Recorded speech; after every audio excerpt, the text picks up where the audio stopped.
Side UP છે અને આ સાઈડ એમપી છે. બોર્ડર પાસે એક્ઝેક્ટ પહોંચી ગયા છે. રોડ હોય, હાઈવે હોય, ગામડું હોય, ત્યાં 5-5 કિલોમીટર છે આઈસ્ક્રીમ ની દુકાન ખોલવાની છે. 90-95 જેવું અત્યારનું ચાલી ગયું છે. અને હવે આજના દિવસની શરૂઆત થાય છે જો ચા અને બિસ્કિટ સાથે. આપણી સાયકલ અહીંયા પડી છે. મિત્રો હવે આજે અમે છે ને યુપી માં એન્ટર કરી હરી જશું. શું લાગે ભાઈ? યુપી માં એન્ટર કરી જશું ને અને અહીંયા તો જવાનું છે મહુવા બાજુ. ઓકે તો ચાલો ચા અને પાર્લે બિસ્કિટ ખાઈ લઈએ.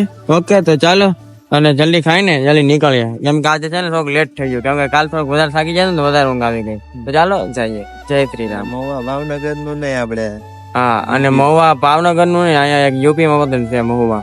યાર મિત્રો ઘણા ટાઈમ પછી છે ને જો બાલાજીના કુરકુરિયા મેળા છે તો અહીંયા બેઠા બેઠા ખાઈ છે. થોડીક વારમાં જો યુપી ની બોર્ડર આવવાની છે તો ચાલો જઈએ અને મિત્રો ત્યાં રીલ શૂટ કરશું. તમને પણ બજાડશું યુપી અને એમપી ની બોર્ડર. ઓકે તો ચાલો જઈએ.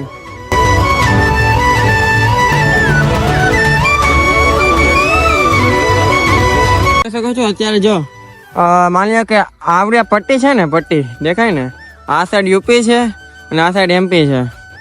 બોર્ડર પાસે એક્ઝેક્ટ પહોંચી ગયા છે. હવે ચાલો યુપી માં આપણે એન્ટર કરવાનું છે. ઓકે ચાલો જઈએ. હવે આપણી આ યાત્રા પૂરી થાય ને પછી ઘર જવાનું છે. પછી એક 500-600 કરોડ લોન લેવાની છે.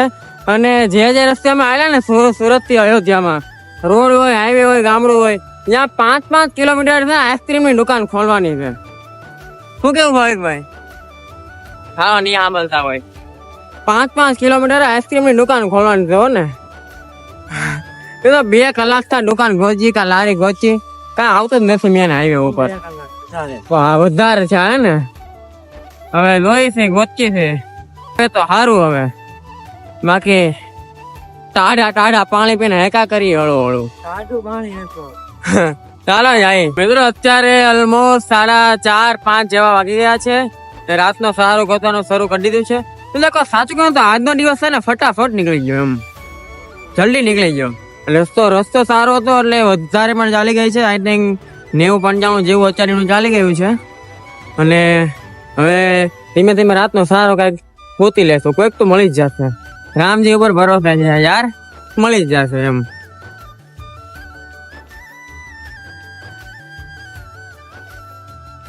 મિત્રો અમે જેમ જેમ આગળ જઈએ છીએ ને એમ છે ને દિવસ ટૂંકા થતા જાય છે. અત્યારે તો ખાલી 5 વાગ્યા છે પણ શું કેવાય 6:30-7 કેવા વાગી ગયા હોય એવું વાતાવરણ થઈ ગયું છે. કઈ નહીં ચાલો જલ્દી સારો ગોતલીએ કઈક. અને એમ પણ આજની જે આપણે કાપવાનું હતું ઉડે, જે આપણે એવરેજ કાપવાનું હતું એનાથી વધારે જ આપણે કાપી લીધું છે. ચાલો જઈએ આગળ. કઈ પેટ્રોલ પંપે તો આવ્યા છીએ બટ જે પૂછવાનું બાકી છે. હા ભાઈ છે ક્યાં? અમે તો ઓફિસમાં કોઈ નથી. ઓલા ભાઈ પેટ્રોલ પૂરે એને પૂછવું પડશે. ચાલો જઈ એની પાસે પછી જોઈ. પૂછી લીધું ને ભાઈ છે ને પ્રેમથી હા પાને સાથે એક રૂમ પણ આપી. બોલો આજે તો ભાઈ કે વાંધો નહીં સુઈ જાજો, એક રૂમ છે ત્યાં સુઈ જાજો એમ. તો ચાલો મિત્રો હમણાં રૂમ તમને એક્સપ્લોર કરાવી દઉં. જો કે વીઆઈપી નથી પણ અમારા માટે તો વીઆઈપી જ કહેવાય. ઓકે તો ચાલો જઈએ. જો આ છે આપણા રૂમ નું બાવું, જોઈ શકો છો મિત્રો. અત્યારે એમાં જેવું કે આ પ્લગ એક છે અને ભાઈ નું ચાર્જિંગ થાય છે અને લાઈટ પણ અહીંથી લાઈટ જાય. જો અહીંથી અંદર અહીંયા હું ને ભાઈ સુવાના છીએ. અહીંયા થોડુંક એ લોકોનો સામાન છે, આઈ ડોન્ટ નો. અને અહીંયા પણ છે થોડું ઘણું. તો મિત્રો આ પ્રકારની રૂમ છે, તમે જોઈ શકો છો. પંખો પણ છે.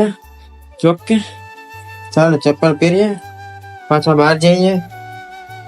હોપ કે મિત્રો જો તમને આ બ્લોગ સારો લાગ્યો છે, જો બ્લોગ સારો લાગ્યો છે લાઈક, શેર અને સબસ્ક્રાઇબ આપણી યુટ્યુબ ચેનલ કરતા આવજો.